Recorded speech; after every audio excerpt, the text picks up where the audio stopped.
But burdock, everybody needs burdock. I don't know of a single dosha that would not benefit from having burdock. It's so important for your basic being. It's like the root of you. And if your root isn't healthy, you're not going to be healthy. Hello and welcome to the Herbs with Rosalee podcast, a show exploring how herbs heal as medicine, as food, and through nature connection. I'm your host, Rosalee de la Forêt. I created this YouTube channel to share trusted herbal wisdom so that you can get the best results when relying on herbs for your health. I love offering up practical knowledge to help you dive deeper into the world of medicinal plants and seasonal living. Each episode of the Herbs with Rosalee podcast is shared on YouTube as well as your favorite podcast app. Transcripts and recipes for each episode can be found at herbswithrosaleepodcast.com or through the link in the video description. Also in the video description, you'll find other helpful resources. For example, to get my best herbal tips, as well as fun bonuses, be sure to sign up for my weekly herbal newsletter. Okay, grab your cup of tea and let's dive in. I'm delighted to have finally had the chance to sit down with Margi Flint. I connected with Margi many years ago at an International Herb Symposium in Massachusetts, and I've wanted to have her on the show for a while now. In this episode, she shares a delectable recipe for burdock and also shares about an herbal elder and legend, William LeSassier. For those of you who don't know her already, Margi Flint owns and operates Earth Song Herbals in Marblehead, Massachusetts. Her filters of wisdom include over 20 years of labor coaching, certification in polarity therapy and Reiki, and 40 plus years of herbal practice. She's on staff at Pacific Rim College in British Columbia. She has been caught lecturing at numerous amazing schools like Bastyr University, Tufts Medical School, and the Massachusetts College of Pharmacy. She's the author of The Practicing Herbalist. The plants and her clients are her revered teachers. She's retired from active practice, focusing now on teaching and learning how to play. Well, Margi, welcome to the show. I couldn't be happier. I admire you so much. And, it's like goddess energy, East Coast, West Coast. Let's get together. Yeah, absolutely. I kind of can't believe it's been this long of having the show and you not being on. But I just want to tell everybody I have been asking you for a while. So it wasn't, I'm just saying. I'm really glad you're finally here. It wasn't an oversight on my part, is what I'm saying. Well, But yes. these things happen in perfect timing. I'm not laying blame, Margi. I'm just saying now it's perfect timing and we get to be together. And I'm very excited for it. And I'd love to begin by hearing about Margi's plant path and what has brought you to us today. Okay. So, of course, the plants are always in control. So, my mom said when I was a little girl, I used to pick up herbs from the driveway, gravel driveway, and there was pineapple weed everywhere. And I used to pick it up and force feed people. So, according to my mom, I was always an herbalist. And, really, it wasn't until 1974 that I recognized the path. Mm. Uh, and I was young then. I was 24. And I'm not sure I want to tell. Well, okay. So I was 24 and was told I had a tumor in my pituitary gland and that I had probably a year and a half to live. So I didn't tell anyone. And I, left my abusive husband and changed my life completely. And part of the change was Rick Scalzo had the first Gaia Herb Symposium near the college. I went back to college and as an artist and just kind of fell into this herbal community. And when I went to Gaia, I walked onto the 4-H grounds and looked around at all these beautiful people, and it was as though I had reconnected with my tribe. So I went back to college and I went to art school and Basically went dancing every night, worked in the studio all day, and drank a lot of Jack Daniels. So I don't know, maybe I killed it with poison. So, but I did a lot of things. I did yoga, supplements, um, found a spiritual path. Basically, I became a deeper person. And the plants just took over my life. I Hmm. mean, they, I went to the Gaia Herb Symposium and met Rosemary Gladstar and David Winston the same conference, Wow. and felt like I was with my people, and my heart was just so expanded with comfortableness, having met this wonderful gathering of people. And I remember just sobbing at the end, like I didn't want to leave, and I haven't.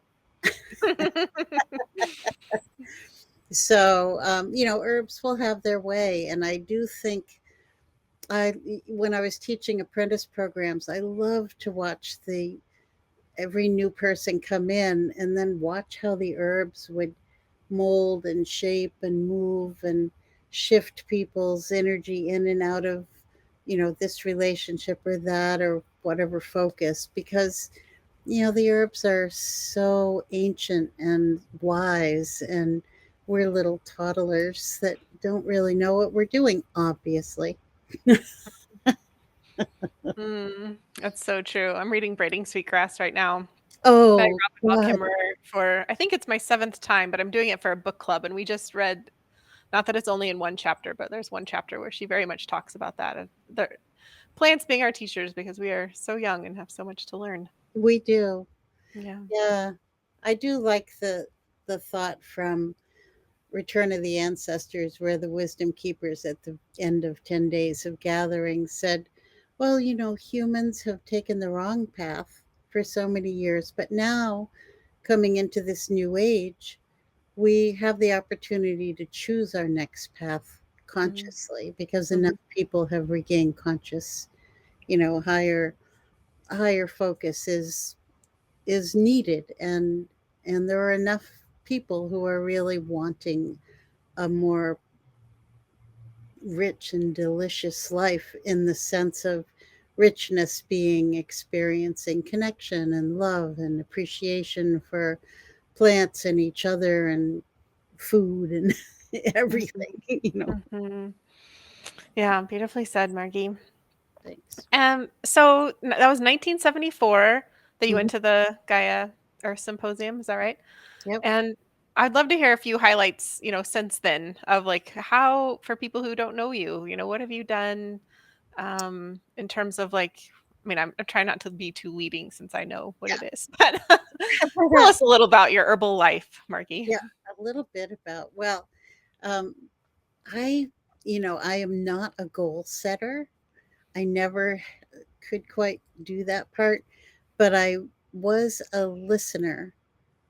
I try to hear what people are saying when I'm led in a direction. For instance, Rosemary Gladstar called me one time and said, "Oh, Margie, I'm going to send you my overflow of students for my apprentice program because I have so many. And I thought I'd just send them along your way." And I said, "I'm not ready to teach, Rosemary. I'm just beginning. I'm just a beginner." And she goes, "Ha ha ha. Well, I've already done it." But it's that kind of thing, where, well, Rosemary gets so much credit for leading so many of us in the right direction, but she also is the one that, um, I was teaching a clinical advanced thing at her place at Sage, and she said, "Well, could you bring along a little handout? I don't know, maybe 24 pages on how to start a practice." And that was the beginning of my book, Hmm. which is Interesting. now in the fourth edition. Mm. It's like it only took 9 years to write it, but um, you know, I think if all of us listen to the synchronicity messages that come our way, the greater energy of the world is supportive if we can follow the direction. Yeah, if we pay attention and listen. Yeah. Yeah. Yeah. Well, were there some synchronicities that led you to choose burdock for today's plant? Well, it's the most delicious recipe. That was really the incentive was, oh, everybody sends, healing, this, that, and the other thing. And it's like, well, let's have fun and have a dinner party. Let's get to wear our finery and have candlelight and a beautiful burdock recipe that has, an orange brandy sauce and, just something more, a little more elegant and fun. I It love is. that. So for people who haven't heard yet, the title of this recipe is Burdock in a Formal Dress, Fancy Dinner Patties with a Brandied Orange Sauce, which I love this. And like you said, we're gonna be elegant and sophisticated, have a dinner party with burdock. And which is kind of funny to think about because some people consider it a weed. While it is revered as a vegetable, some people do consider it a weed. But I love this from you because we have had some at least one very amazing dinner together, which is like, well, I will remember that dinner for the rest of my life. So I I know you know food, and I know I am you. a foodie. I do Yeah. love my good food, and thank God you do too. It's like anyone wants to share a meal with me, let's go. Absolutely. So the recipe really jumped out for you for choosing burdock, and I'm guessing it's a plant that you must love too. Yeah, I think during my years of practice, I don't think anyone ever left without at least one liver herb.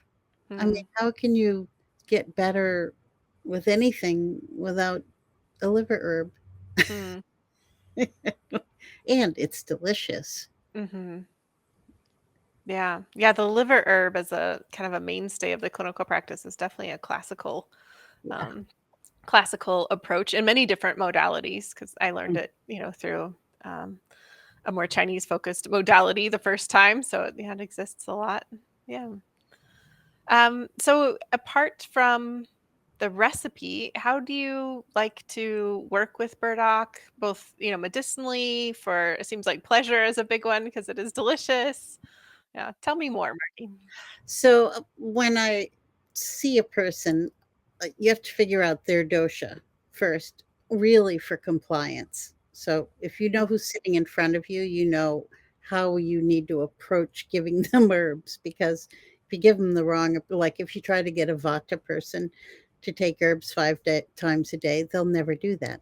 Mhm. But because vatas are irregular, and they're not as attached to eating a meal as a kapha person. So a kapha person, you have to appeal to their gastronomical delights in order to have them take anything. Mm. And then pitta people, you just have to be smarter than them. So, or make them think you are. Um, so, but burdock, everybody needs burdock. I don't know of a single dosha that would not benefit from having burdock.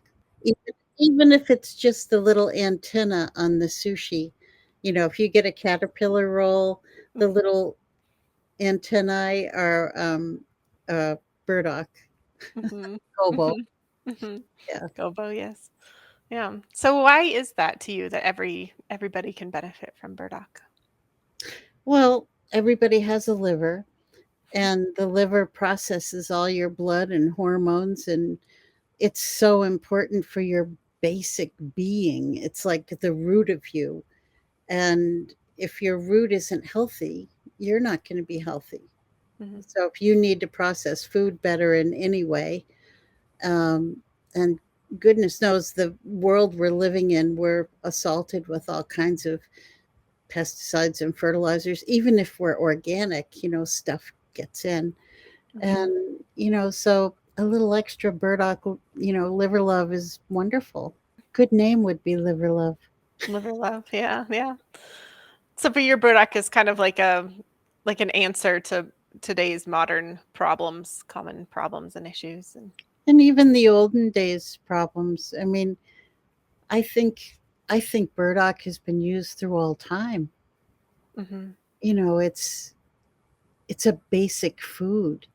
Hmm. And when we're in that category of herbs as food, you can eat them abundantly. I mean, I've never heard of anyone overdosing on burdock.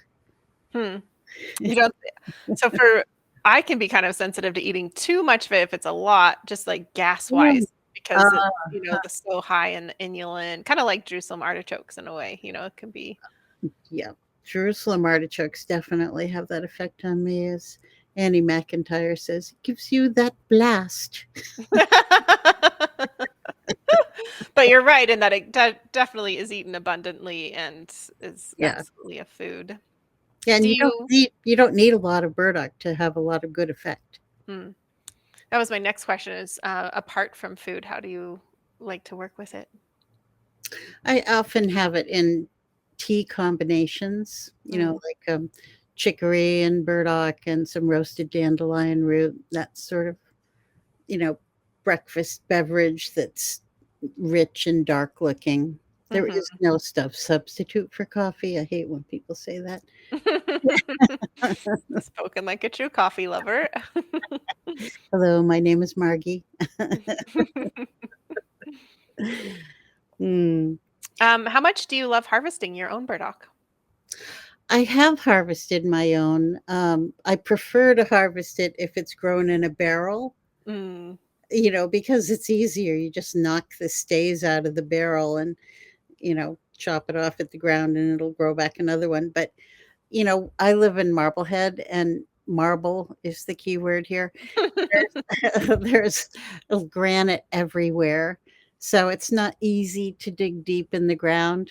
mhm. I tend to use a screwdriver that's about a foot long to like get my way around there. So, I frequently just go to Whole Foods and buy it there. Yeah, that's a good tip about the screwdriver, but I was kind of asking sarcastically because I feel like I only needed to harvest wild burdock a couple times before I felt like, all right, I've done this. And yeah, there's other ways now to do this Yeah. in terms of growing it, like you said, in a barrel or in something that you can easily get to the bottom of it. Cause yeah, it's a lot of work. I mean, it's not uncommon that you could spend an hour unearthing a burdock root in a Yeah. very It's a intense, good exercise good for exercise. Yeah. beginning herbalists. Everyone should have to Everyone, yes. big I agree with burdock that. and yellow dock. And Yeah. probably no doubt that wild harvested growing in those tough soils, I wouldn't be surprised if it had a little bit more medicinal quality to it. Oh, But I'm sure it does. realistically, Yeah. I'm gonna get it at the store too. And I'm grateful that we can. Yes, Yeah. absolutely. Yeah. So you like it a lot, kind of like as a decoction, I'm guessing with the other roasted roots. And do you like it as a tincture much? Do you use it like that? I have, I'll often have it in formula with Hmm. other herbs because, as I said, I usually have one liver herb will go into almost every formula I have. Um, so I have tincture made and I have herb made, but I think I probably use it more as a decoction. Yeah. Yeah, me too. I like it that way as well. And I Yeah. think you can get kind of a good dosage in with a decoction or food. Yeah, and when you make the burdock patties, you're simmering the burdock and you set that water aside and drink it as tea while you're cooking. Hmm. Yeah, will you talk about this recipe a little bit? Maybe walk us through how it's made. Give It's people a heads up. not in front of me right now, but you basically cut your burdock root at diagonals. So that's sort of the macrobiotic correct way to cut burdock. And I always do thinner slices so it'll cook a little bit faster. Mm. And I simmer with the lid ajar in water until the burdock becomes soft. And then when it's soft, I I strain it, set the tea aside, and drink it. And if I don't want to drink it all, I'll make ice cubes, and then I have burdock whenever I want it. Hmm. And it's good to toss into other meals. And then I take the cooked decocted burdock and use a food processor and mix it with a minced onion or whatever else. I mean, you can literally add anything you want in there.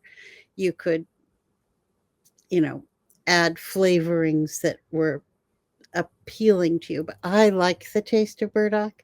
Mm-hmm.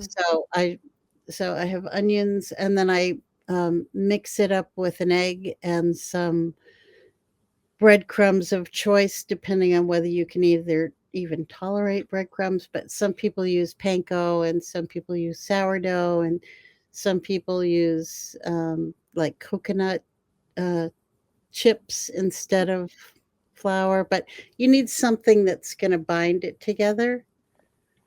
And sometimes I'll even, I don't think I wrote this down, but sometimes I'll add a teaspoon of mushroom powder. I Mm. love I love mushroom harvest, and I might put in a little maitake, or not too much though, just a little bit. Adds a little immune boost. And then I might even add a little bit of olive oil because it does help bind it. And my daughter gave me an air fryer. I don't know if this is very PC these days, but I don't really care. So it's I take my shaped patty and I'll place it in the air fryer. And if they don't stay together very easily, you can put them on a piece of parchment paper in the air fryer and then just let them sit in there and cook for about 6 minutes at around 400. And or you can saute them on the stove in some ghee or butter, olive oil, whatever you want. And at the same time, I'm making the sauce recipe, Mm. which This is is, the brandied orange sauce. yeah, it's like concentrated orange juice. So it's frozen organic orange juice with brandy and some orange zest. And I Mm. just zest the whole orange. You know, I love zest. And I add the zest last so that it still has that orange flavor. And the zest of citrus fruits are anti-cancerous Mm. as well, so that's great. And um, I can't remember what else is in there. So then you have your patties and your sauce, and you've made your vegetables, and you put your patty on the plate and put the sauce around it, and then I might not use orange slices, but maybe clementine slices or tangerine slices. So there's a little raw decoration like a flower Mm. going around. Mm-hmm. Yeah, it's fancy. I can't wait to come over, Margie. This sounds really Good. good. I can't wait for you to get here. Your bed awaits you. Oh, I love my bed at your house. I can't wait.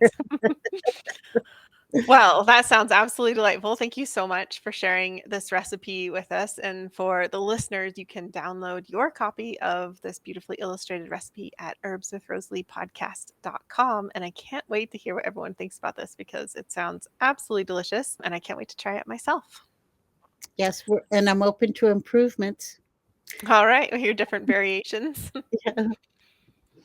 Do you have anything else to share about burdock, Margie? No, I think that's plenty. All right. Well, I'd love to hear what projects you have going on. And I'm especially excited because, well, I'm both excited and sad. You're headed to my neck of the woods, and I'm not going to be here. Oh no. Yeah, but tell us about it. Okay. Well, I am headed to Spokane, Washington for the um, Four Seasons Herbal Gathering or group.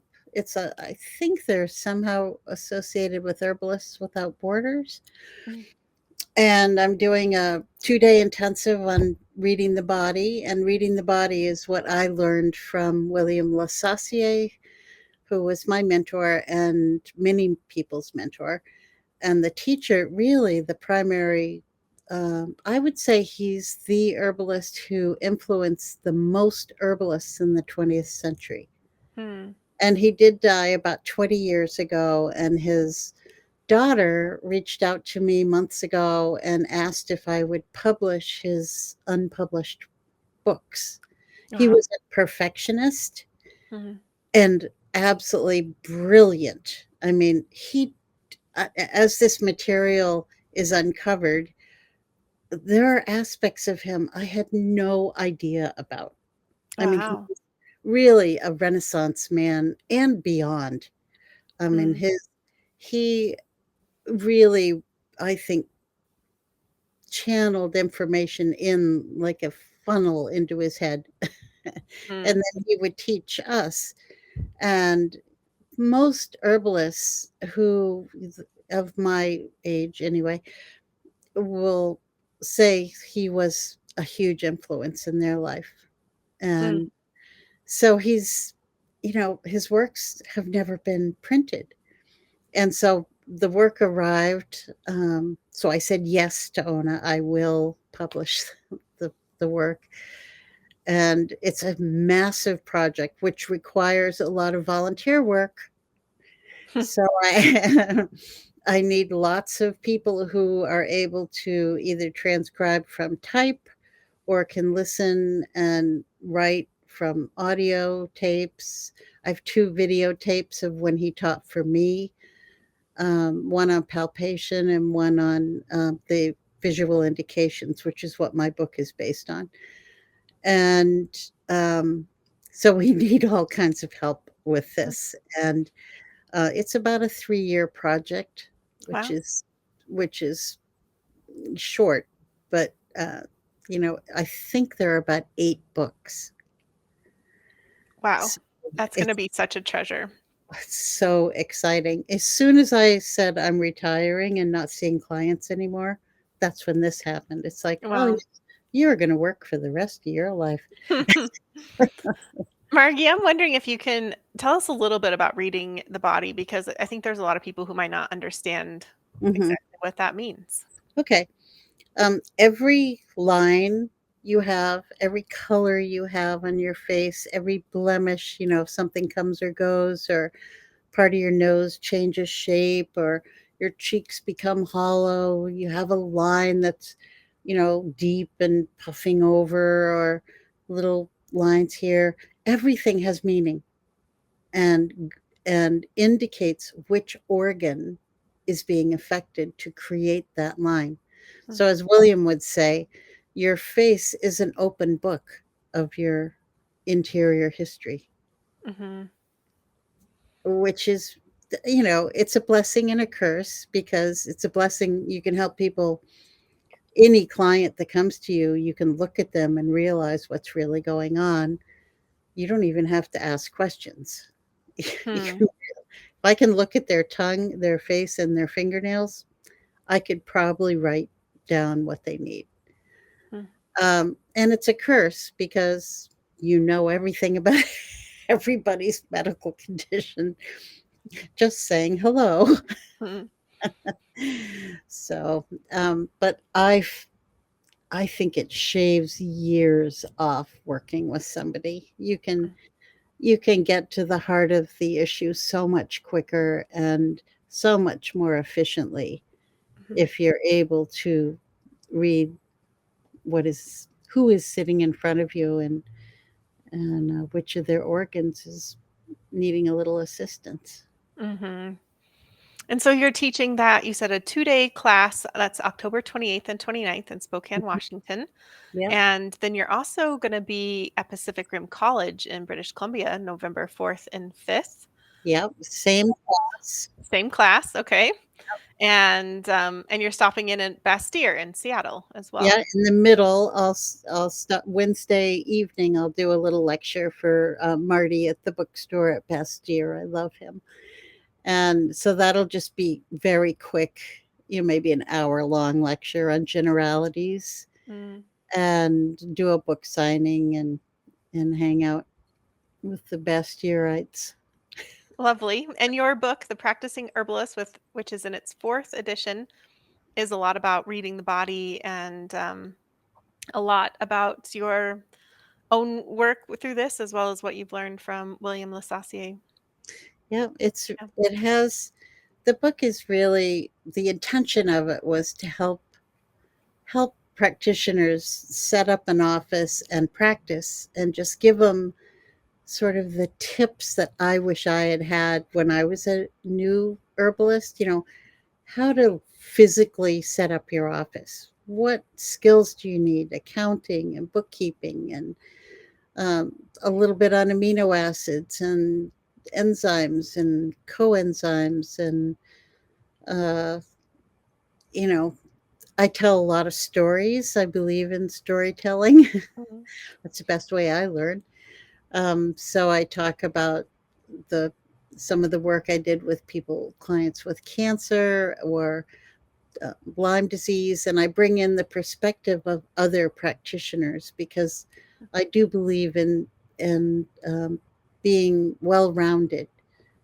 I don't know everything, but I do have friends that are really clever who are better at maybe seeing the path of Lyme, spirochete, or different types of cancers. And I think it's important as practitioners that we keep our minds open and see that there are many ways to practice and take in the parts that feel good in your own heart. Mm. No, that's so true, Margie. I've actually been reflecting on that a lot lately, of just how we all have different perspectives of seeing different patterns, and how much stronger we all are when we are open to seeing those different perspectives from different people. Yes, and being nice to each other. Yes, and being nice to each other. Absolutely. I've been thinking a lot about that too. Well, Margie, the last question for season 10, in part you've already answered, and that is, who have you learned from apart from the plants? And I was hoping you'd talk about William LeSassier a bit. He died just as I was becoming an herbalist and starting that path, so I never had the chance to study with him.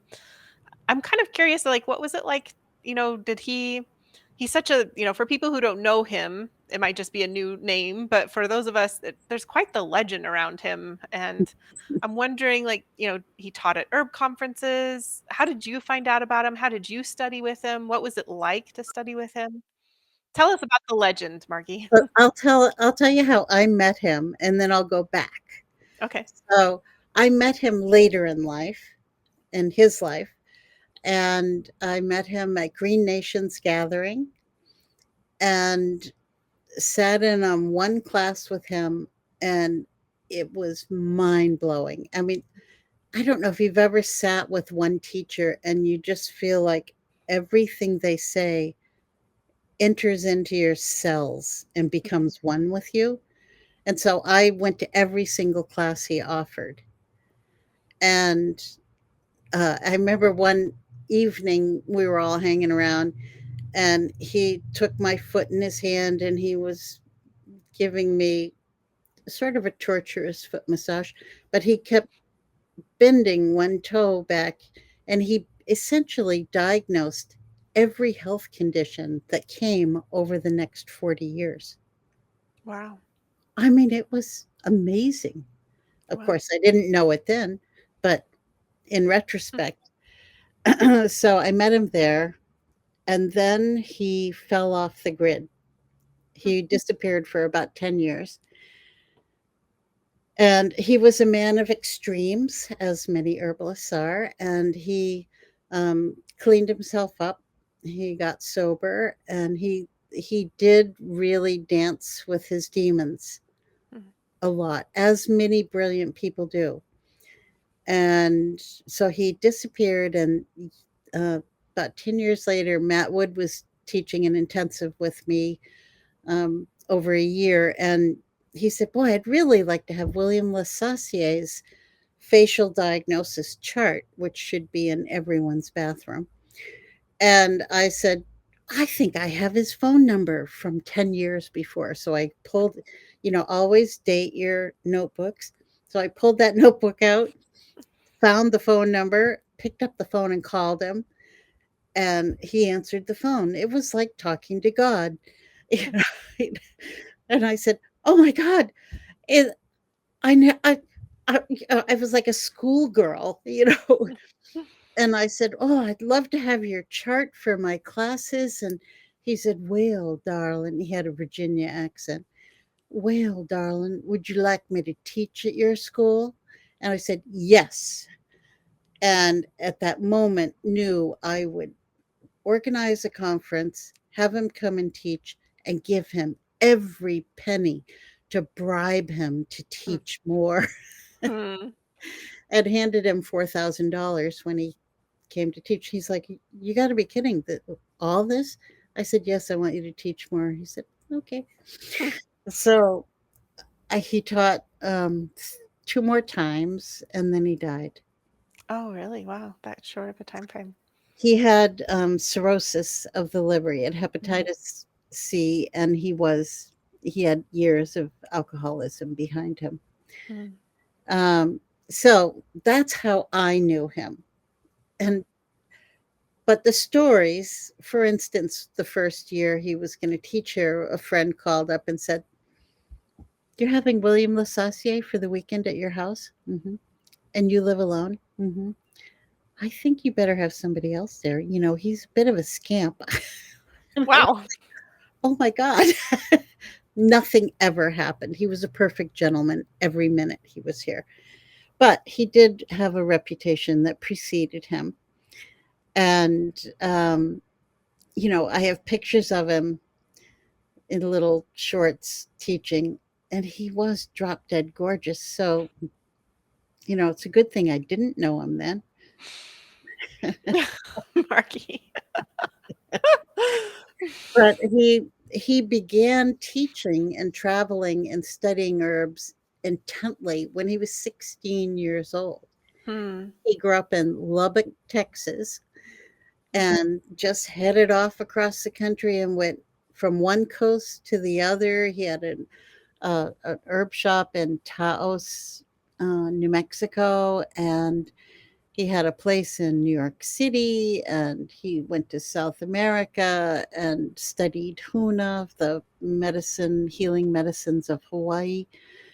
And he just was absolutely brilliant. And he channeled through Pythagoras the triune system, which is the system of formulation where you have a builder, a tonic, and an eliminator, and the human in the middle, and you figure out which herbs do what and how to heal the person with this system. And it is used pretty much by most herbalists.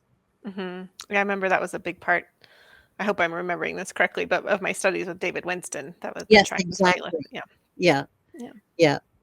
There's a great picture of he and David.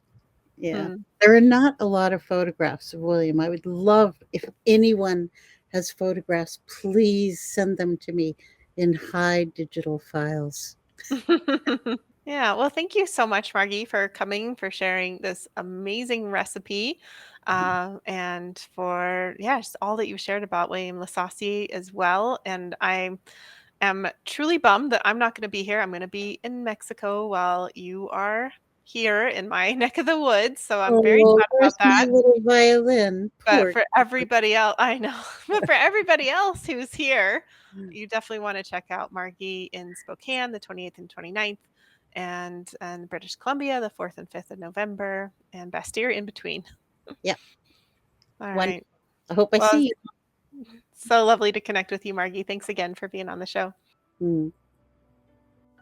Well, thanks for being here. Don't forget to head over to the show notes at herbswithrosaleepodcast.com to download your beautifully illustrated recipe card and get a transcript of the show.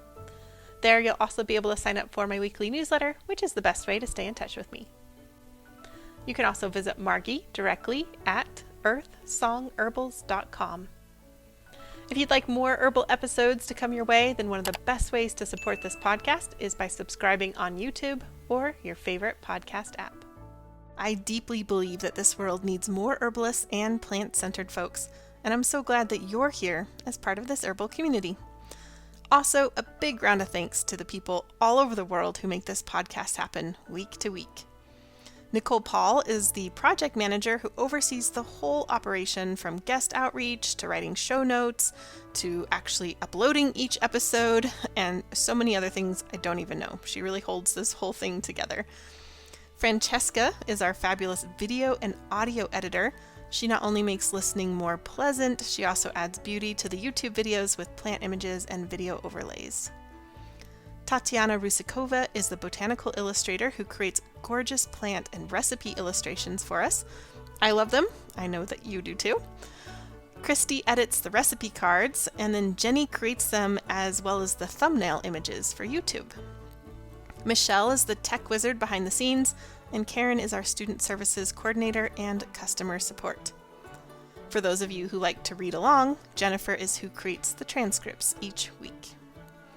Xavier, my handsome French husband, is the cameraman and website IT guy. It takes an herbal village to make it all happen, including you. One of the best ways to retain and fully understand something you've just learned is to share it in your own words.